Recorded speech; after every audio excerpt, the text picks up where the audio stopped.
Music serves as a universal language that connects people on a profound, intangible level. But how do musicians do this?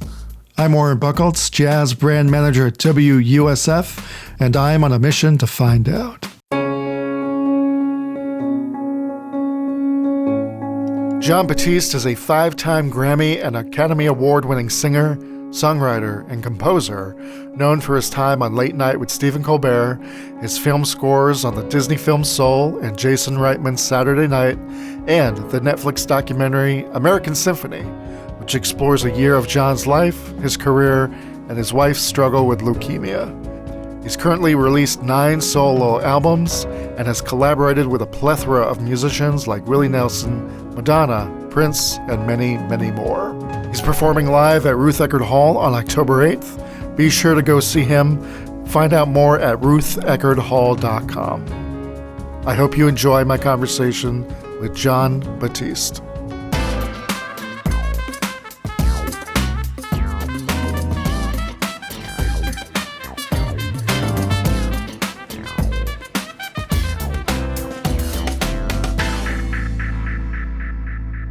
First, I have to start with your documentary, American Symphony. What a beautiful, beautiful film. Just the layers of grief and uncertainty and doubt combined with the catharsis of making music. It's beautiful. Thank you for watching and joining our family on this journey. You know, this was something that we didn't expect to be captured on camera, but just from the moment that the camera started rolling, our life started to unfold in this way, and it felt like it was by divine order that we had started to document this, and it's really been so powerful to see how our vulnerability has helped to uplift people across the world who've seen the film on Netflix, and even just thinking of it being on Netflix, when we started filming it, we didn't even know it would. We didn't have any partners. We didn't have producers. It was just our friend Matt, who's a director, who had the camera. Yeah. And it lets you know that there's always something. There's a reason for everything. There's a reason that everything's happening.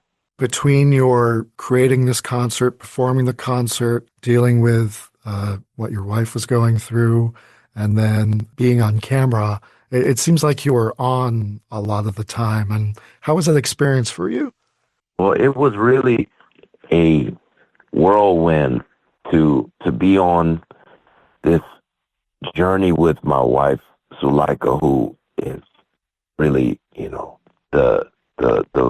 the most incredible artist and person who is in this moment where she didn't know if this disease was going to be the final bout for her, and to be nominated for 11 Grammy Awards at the same time, and to be working with the symphony and writing the American Symphony, and also being filmed with Matt and the crew. It was, one camera person with us in the room for about 6 months straight, and wow.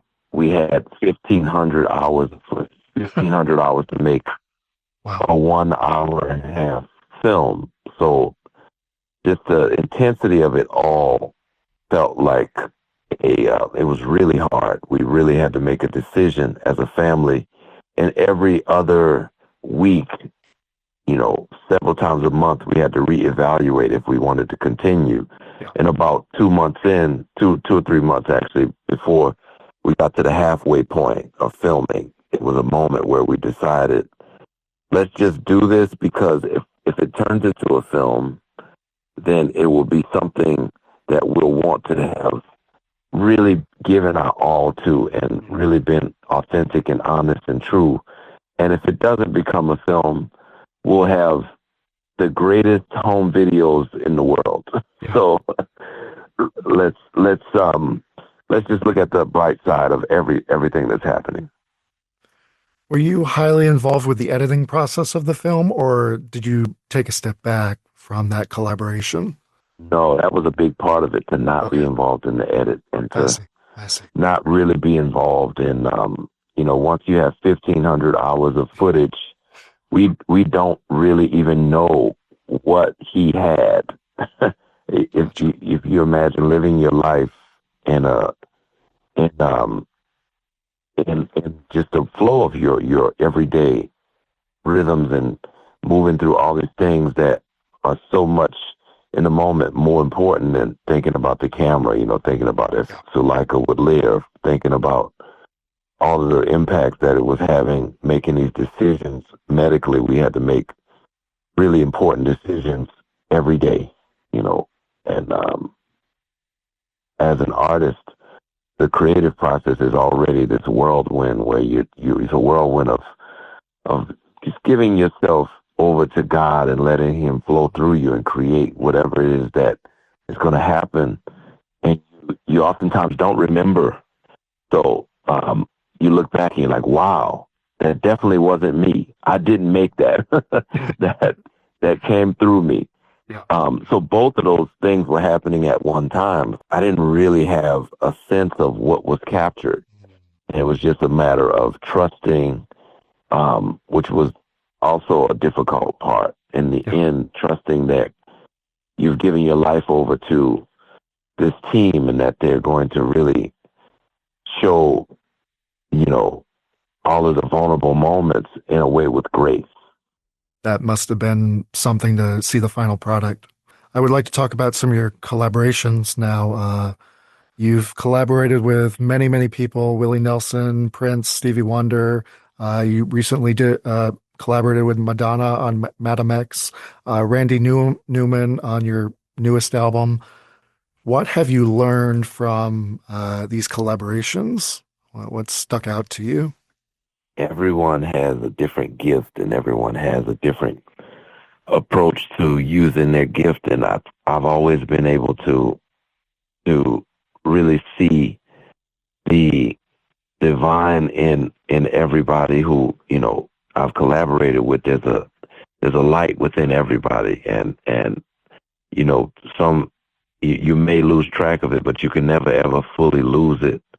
And to be able to see that in everybody, not even just my collaborators, but in people in everyday life that I meet, to just be able to see the light that's within them is a practice of mine. So that's why I love collaborating, because it's something that allows for me to take what I see in some of these great artists and musicians and to create something that they never would have created or I would never have created if we were apart. And there's a very powerful thing that happens when you allow for your ego to leave the room and for it all to just be about focusing on bringing our gifts together to make something that will then go out and really impact people and serve the public. And you also do that through your activism. You've advocated for Juneteenth. You were a big peaceful protester during the George Floyd protests. In this current political climate, how has it changed the way you write or compose music? I think about how we're all in this time of really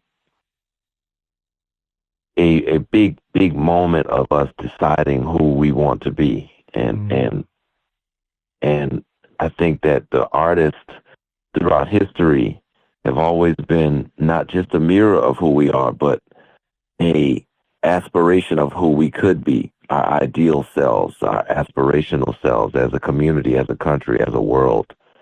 And the power of the arts is greater than entertainment. I've always said that the power of the arts is that it's a spiritual practice. And I think about how when you say activism, I come from a family where there's this tie-in of activism and serving the country. Everyone in every generation of my family, going back to my great-grandparents, has served the country. And my grandfather was a veteran. He was the first wave to integrate the Navy when he was 17 years old. And He was the president of the Postal Workers Union and the Hotel Workers Union, and he was someone who really fought for the rights of blue collar workers and the community. And as a veteran, he was, you know, when I was invited to the White House, he was there to join me. All these things as a representation of my family and my lineage, and really thinking about all the dreams that they had and how I can represent the realization of that. And the power of the music and the arts is that we can create the future, and we can create it before it's a reality. And that's a powerful thing that I really don't take for granted. And it really shows in your work with your new album, Big Money. You mix blues, Americana, gospel, the roots of American music. And then you're on tour now as part of that album, Jon Batiste Plays America. What do you feel was the most challenging part of creating this album? I think the most challenging part was the approach is so organic and it's very natural.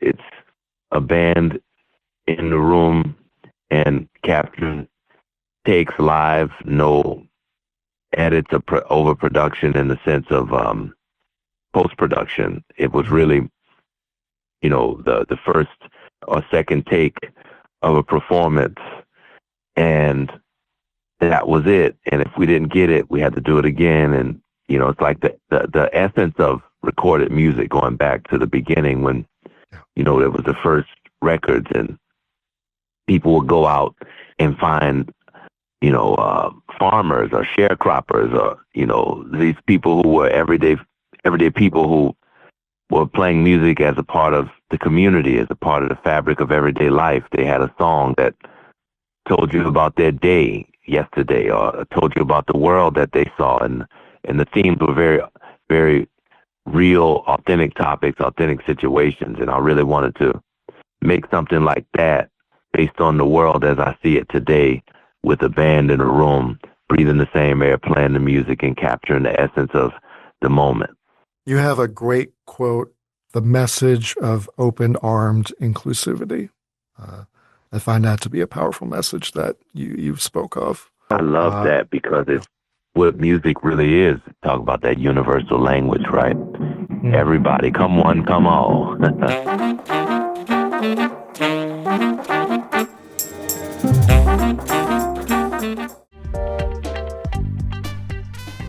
Looking for something fun and cheap to do in the Tampa Bay area but don't know where to look? I'm Sky LeBron, and listen, I got you covered. The Bay Blend is a new podcast from WUSF each weekday morning, and in just about 5 minutes, I'll tell you about which events are hot, along with a quick hit of local news each day. And did I mention it's only like 5 minutes long? Check it out. I think you'll like it. And I'm not biased, I swear. That's The Bay Blend, wherever you get your podcasts, or at WUSF.org. See you there.